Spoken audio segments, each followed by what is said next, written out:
Olá gente, sejam muito bem-vindos a mais um vídeo do Batalha Online. Hoje nós vamos listar 6 carros para pessoas que querem iniciar no mundo da lasanhagem. Fiquem conosco até o fim do vídeo.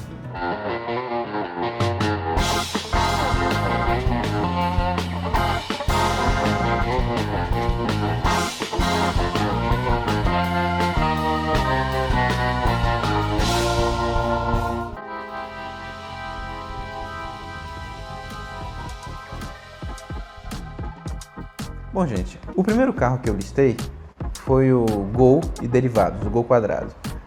A minha predileção pelos carros quadrados vem desde que eu era criança. O meu pai teve muitos Gols quadrados em uma época que eles não eram tão velhos, né? E não eram tão caros também. Então, o nosso segundo carro aqui em casa foi um Gol 94 1000 CHT. Que, de onde eu vim, Belém do Pará, não é muito ruim você ter um carro 1.0, porque lá não tem muitos morros. Eu queria também dizer que o Gol 1000 CHT não é tão forte assim, muito embora eu goste muito do motor CHT, não em função do AP, porque o AP e o CHT são motores de concepções completamente diferentes e a gente tem que aprender as limitações de cada um, né? Muitas pessoas criticam, né, ou até deixam de comprar certos tipos de carro por causa da mecânica CHT. Por exemplo, eu mesmo tive um Paraty 1.6 CHT e não deixo de dever nada para um motor AP, exceto no quesito de potência na estrada. Eu acredito que o motor AP seja muito mais adequado para uma pessoa que vá mais para a estrada, que goste de dar pau, mas não é o meu caso. Eu ando no carro no dia a dia e senti um pouco de falta de potência na estrada, né? Eu tinha acabado de sair de uma Palio Weekend 1.6 16 válvulas e acabei entrando no mundo dos quadrados assim de repente num 1.6 CHT e senti muita falta das 16 válvulas. Agora eu tenho uma certa predileção por carros de 16 válvulas. Bom, a vantagem do Gol quadrado é que as suas peças não são muito caras. Seja ele AP ou CHT, todas essas peças elas são encontradas a bons preços, inclusive até mais barato do que algumas peças de Fusca, que é o carro que está mais na moda, né? E Fusca está sempre na moda, né? Porque desde que o Fusca foi inventado ele já era velho. Mas enfim, nós vamos chegar lá ainda. Além das peças a um bom preço, que você pode comprar peças a um bom preço, as peças de acabamento também, elas não são mais difíceis de achar como eram quando eu era criança, né? Que a gente não conseguia achar as carenagens do painel, ou até mesmo aquela malha que fica atrás do painel de instrumentos, né? Aquela malha de contatos elétricos. Isso você encontra na internet em abundância a qualquer preço. Amortecedores, peças de suspensão sempre são caras, mas no caso do Gol quadrado, elas são mais baratas do que de um Palio, por exemplo, ou talvez até se equiparem em algumas regiões do país. Bom, é claro que você tem que tomar cuidado com os carros, porque são carros que muitos deles já passaram de 30 anos. Então existe algum ou outro que tem uma rachadura no túnel e tal, mas isso é material para um outro vídeo. O fato é que eu acho que o Gol quadrado está no topo da nossa lista, vamos dizer assim, como um dos carros favoritos para você começar a sua vida de lasanhagem. Se você tiver lugar para um carro só, um carro para uso diário, um carro para ir para a estrada, um carro para você se divertir com a família com relativa segurança. Então, se você está saindo de um Uno, de um Celta e quer um carro antigo, eu indico uma Paraty, um Gol quadrado ou uma Saveiro. Você tem o mínimo de segurança que um carro antigo pode dispor para você sem abrir mão de certo estilo. Claro que o Gol quadrado é um carro relativamente comum, mas é visto, eu acredito que agora já está sendo visto como um neoclássico, por assim dizer. E o segundo colocado na minha lista pessoal é o Fiat Uno Mille. O Fiat Uno Mille é um carro que está no mundo dos memes como o carro mais veloz se tiver uma escada no teto, mas não é à toa, porque eu acredito que o Fiat Uno Mille é um substituto fiel ao Fusca. Porque o Uno aliou robustez, resistência, economia e um espaço interno enorme, mas com um externo pequenino, coisas que as outras montadoras não conseguiram fazer. O Fiat Uno Mille é um carro de baixo custo de operação, principalmente se ele for Fire. Não critico os Fiasa, porque eu tive muitos também, e são carros muito bons, mas eles pecam pela uma falta de potência. Mas aquela pessoa que tem um carro antigo, né? E eu estou lidando assim, são carros antigos que eu julgo que são úteis para você ter e não só deixar parado para o fim de semana. Isso não existe. carro é para ser usado, é para você ter, se divertir e se identificar com o carro. Então o Uno 1000 é um neoclássico, vamos dizer assim, principalmente em suas versões mais raras, a EP, que é uma versão mais completa, uma versão que tem carenagens e a lataria não fica exposta no interior do carro, que é uma das versões raras. Eu tive um vermelho. São os tipos de carros que você pode ter, mas não é para você ficar só no fim de semana, é para você usar todo dia. Esse é o meu propósito. O Fiat Uno ele tem um baixo custo de operação, é bonito, não é tão velho e você encontra alguns em bom estado a mais ou menos uns 10 mil reais. Mas ainda assim é um carro comum. Mas eu acho que é um carro que vale a pena. Se você tiver um pouquinho mais de largão, você pode partir para outras séries especiais do Uno, como o Uno Turbo, que é um super carro, brasileiro claro, mas um carro muito interessante para você que quer entrar no mundo da Fiat.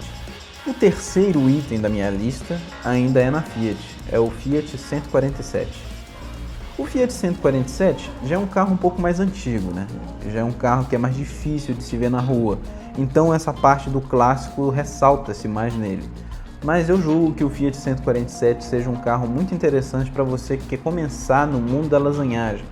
Porque ele tem uma mecânica de Fiat Uno, porque ele tem baixo custo de operação, porque ele é econômico demais, principalmente se ele tiver o carburador eletrônico, né, que faz com que ele tenha a função de cut-off, que só foi aparecer depois nos carros injetados.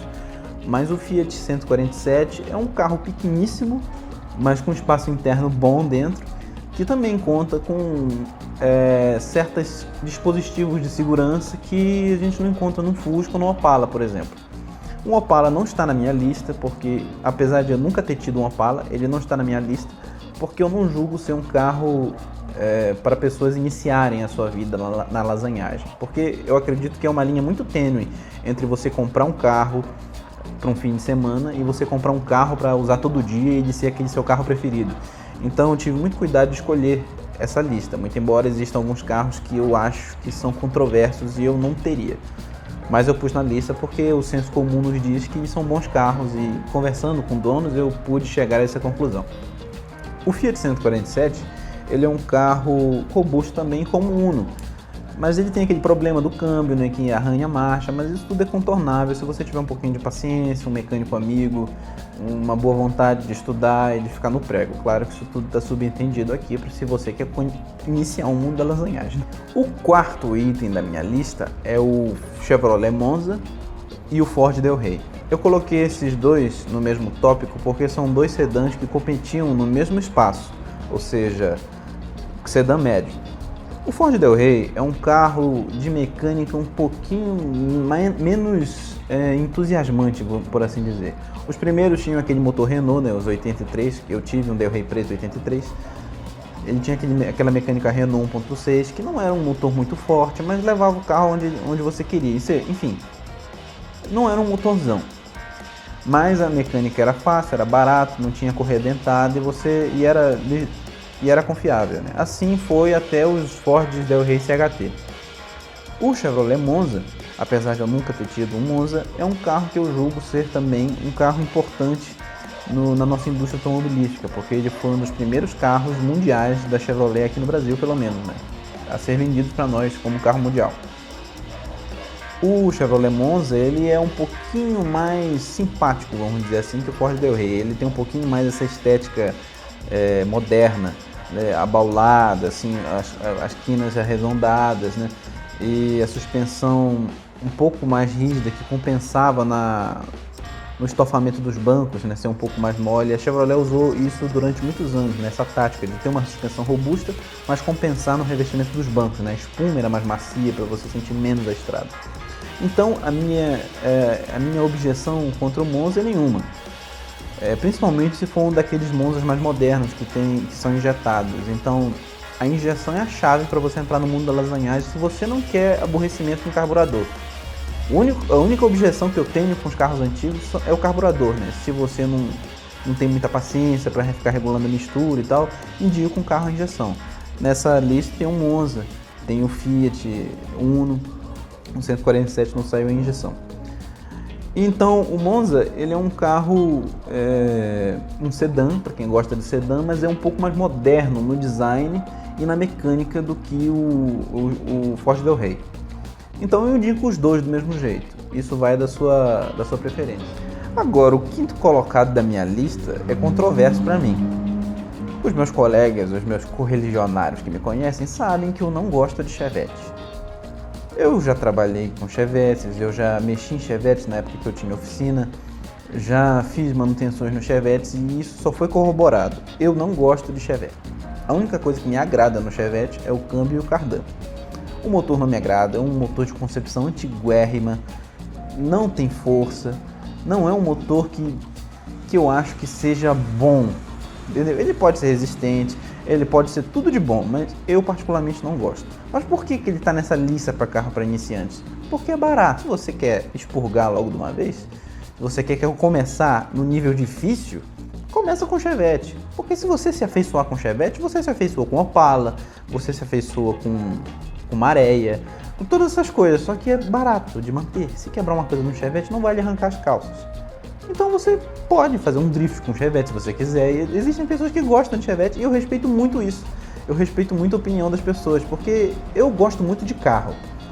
E eu não faço acepção de carro 1.0, de carro de 3 cilindros, de 2 cilindros. Eu acho interessante é você ter o carro que você gostar. Então, o Chevette está na minha lista porque é um carro barato de manter, é um carro barato de comprar e é um carro fácil de mexer.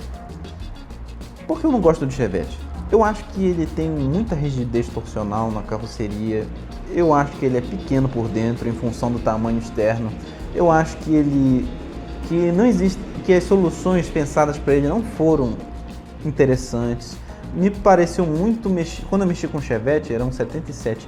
Me pareceu muito com Lada, sabe aquela coisa que fala do Lada, que é uma coisa meio feita na má vontade, uma mola de freio mal dimensionada e se você deixar o Chevette parado um mês na garagem, a roda traseira trava, porque aquele automático nunca funciona direito. É essa coisa que tem no Chevette, sabe? Esse tipo de coisa, a posição dos pedais eu acho esquisita, eu não gosto.